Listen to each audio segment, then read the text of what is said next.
요한 1서 4장. 사랑하는 친구 여러분, 들려오는 말을 다 믿지 마십시오. 사람들이 여러분에게 하는 말을 신중히 생각하고 따져보십시오.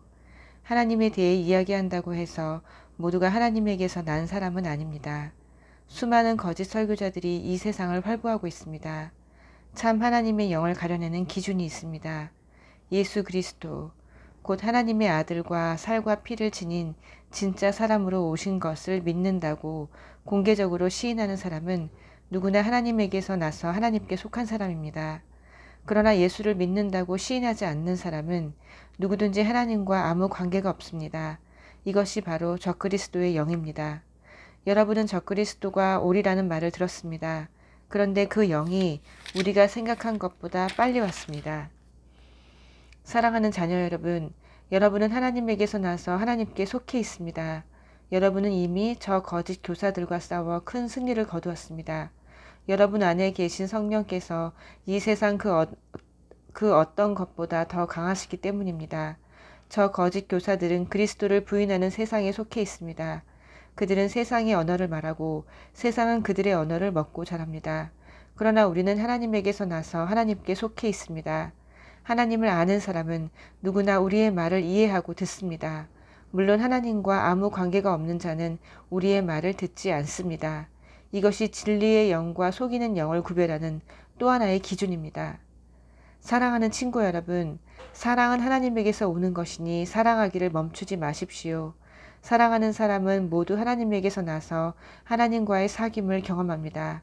사랑하지 않는 사람은 하나님에 대해 아무것도 알지 못하는 자입니다. 하나님은 사랑이시기 때문입니다. 그러니 여러분도 사랑하지 않으면 그분을 알 수 없습니다. 하나님께서 우리를 향하신 그분의 사랑을 이렇게 보이셨습니다. 하나님께서 하나뿐인 자기 아들을 세상에 보내셔서 우리로 그 아들을 통해 살게 하신 것입니다. 우리가 말하려는 사랑은 이런 사랑입니다. 우리는 한 번도 하나님을 사랑해 본 적이 없습니다. 그럼에도 우리를 사랑하신 하나님께서 자기 아들을 희생 제물로 보내주심으로 우리 죄뿐 아니라 그 죄가 하나님과 우리의 관계에 입힌 상처까지 깨끗이 없애주신 것입니다. 내가 사랑하고 사랑하는 친구 여러분, 하나님께서 이처럼 우리를 사랑하셨으니 우리도 서로 사랑하는 것이 마땅합니다. 지금까지 하나님을 본 사람은 아무도 없습니다. 그러나 우리가 서로 사랑하면 하나님께서 우리 안에 깊이 머무시고 그분의 사랑이 우리 안에 완성되어 완전한 사랑이 됩니다.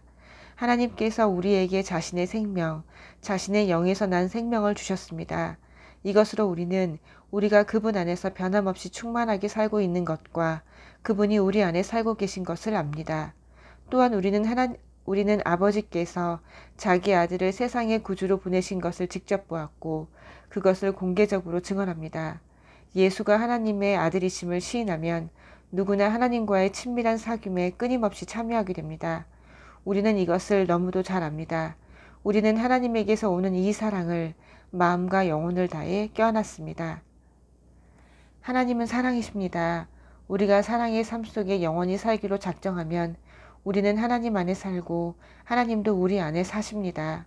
이처럼 사랑이 우리 안에 자유롭게 드나들고 익숙해지고 성숙해지면 심판날에 우리는 염려할 일이 없을 것입니다. 그리스도께서 사신 대로 우리도 그렇게 살기 때문입니다. 사랑 안에는 두려움이 들어설 자리가 없습니다.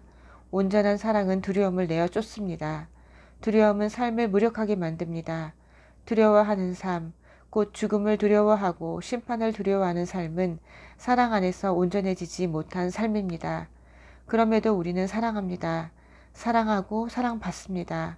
우리가 먼저 사랑받았으니 이제 우리가 사랑합니다. 하나님께서 먼저 우리를 사랑해 주셨습니다.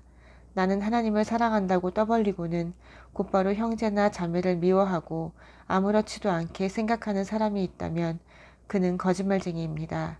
보이는 사람을 사랑하지 않으면서 어찌 보이지 않는 하나님을 사랑할 수 있겠습니까? 우리가 그리스도에게서 받은 계명은 단순 명료합니다. 하나님에 대한 사랑은 사람에 대한 사랑을 포함한다는 것입니다. 여러분은 하나님과 사람 모두를 사랑해야 합니다. 5장. 예수께서 메시아이심을 믿는 사람은 누구나 하나님에게서 난 사람입니다. 낳으신 분을 사랑한다면 우리는 분명 그분에게서 난 자녀까지도 사랑할 것입니다. 하나님을 사랑합니까? 그분의 계명을 지킵니까?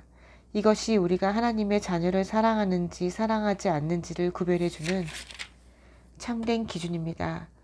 우리가 하나님을 사랑하는 증거는 우리가 그분의 계명을 지킬 때 나타납니다. 그분의 계명은 결코 힘든 것이 아닙니다.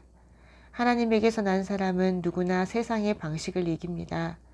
세상을 무릎 꿇게 하는 승리의 힘은 다름 아닌 우리의 믿음입니다. 예수께서 하나님의 아들이심을 믿는 사람, 그가 곧 세상의 방식을 이기는 사람입니다. 예수, 하나님의 그리스도, 그분께서는 생명을 주는 탄생을 경험하시고 죽음을 이기는 죽음도 경험하셨습니다. 그분께서는 자궁을 통한 탄생뿐 아니라 세례를 통한 탄생도 경험하셨습니다. 그분께서는 그 세례를 통해 자기의 사역을 시작하시고 희생적인 죽음을 맞이하셨습니다. 성령은 언제나 진리를 증언해 주십니다. 예수께서 세례 받으시고 십자가에 달리실 때 하나님이 함께 계셨음을 증언하는 성령께서 그 모든 사건을 우리 눈앞에 생생하게 제시해 주십니다. 증언은 삼중으로 이루어집니다. 성령과 세례와 십자가의 달리심이 그것입니다. 이 세 증언은 완전하게 일치합니다. 우리가 사람의 증언도 그대로 받아들이는데 하물며 하나님께서 마치 이 자리에 계신 것처럼 자기 아들에 관해 증언하실 때에는 더욱 확실하지 않겠습니까? 하나님의 아들을 믿는 사람은 누구나 하나님의 증언을 자기 속에 확인한 사람입니다. 믿지 않는 사람은 하나님을 거짓말쟁이로 만드는 자입니다. 하나님께서 자기 아들을 두고 친히 하신 증언을 믿지 않기 때문입니다. 증언의 핵심은 하나님께서 우리에게 영원한 생명을 주셨고 그 생명이 아들 안에 있다는 것입니다. 그러므로 그 아들을 모신 사람은 생명을 가졌고 그 아들을 부인하는 사람은 생명을 부인하는 자입니다. 내가 이 편지를 쓰는 목적은 이것입니다. 하나님의 아들을 믿는 여러분이 의심의 그림자를 헤치고 나와 영원한 생명, 허상이 아닌 실체를 소유하고 있음을 알게 하려는 것입니다. 우리는 하나님 앞에서 담대하고 자유롭게 되었습니다. 그분의 뜻에 따라 마음껏 구하고 또 그분께서 들어주심을 확신하게 되었습니다.